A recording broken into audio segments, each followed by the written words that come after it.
Hello, Casa Family or Casa Investor Network here. We're talking about makeup, not the kind you put on your face, but the kind you need for your air. I'm in the kitchen of a home under construction. You can see over here on the far wall where the vent will go for our range hood above what in this location will be a gas range.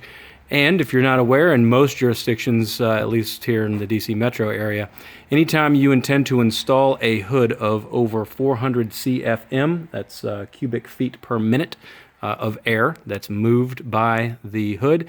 Anytime you do that, you have to have what's called makeup air.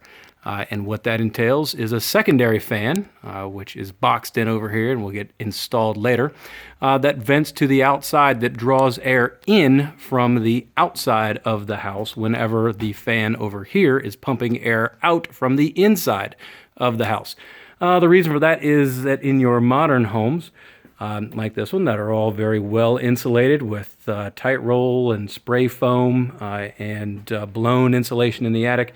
They're often what's known as tight, meaning they don't breathe very well. And that's mostly a good thing. It keeps the hot air out in the summertime and the cold air out in the wintertime, and that's something that you generally want. But what that means is anytime you're pumping a lot of air in or out of the house doesn't breathe, and there's no way for that air to escape if you're pumping it in, or there's no way to make up for that air being lost if you're pumping it out. And what that can lead to in cases of a high CFM fan like you have in the kitchen here is you blow so much air out that it actually starves things in the house that are running off of gas, like ranges, or in this case a fireplace over there, starves them for oxygen and can actually put out pilot lights.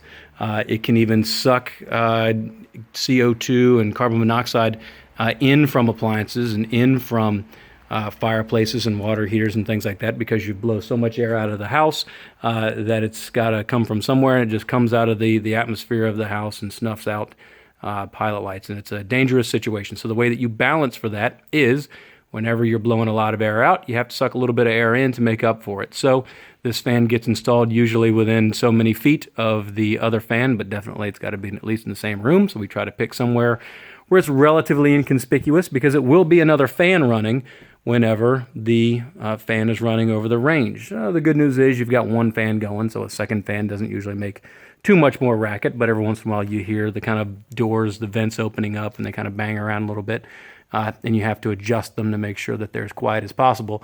But you see there's a little piece of thermostat wire, that brown looped wire there. It's connected to the brown looped wire over here. It connects those two fans, so when this one turns on, that one turns on, and they run in sync, and you make sure that air is brought into the house to balance things out. It is a requirement. If you don't put it in, don't be surprised if you get some point along the process, possibly even at finish time, at your final inspection. Inspector will say, hey, I see you've got this nice fancy hood here over your range.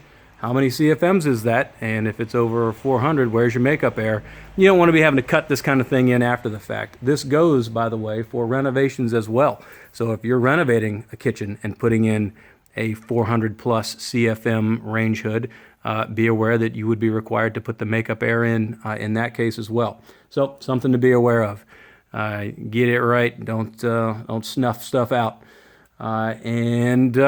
Keep on keeping on, and catch us over at CasaInvestorNetwork.com for other flip files, other handy information, and to catch up with us like we always love to do. All right, talk to you soon. See you next time. Thanks. Bye-bye.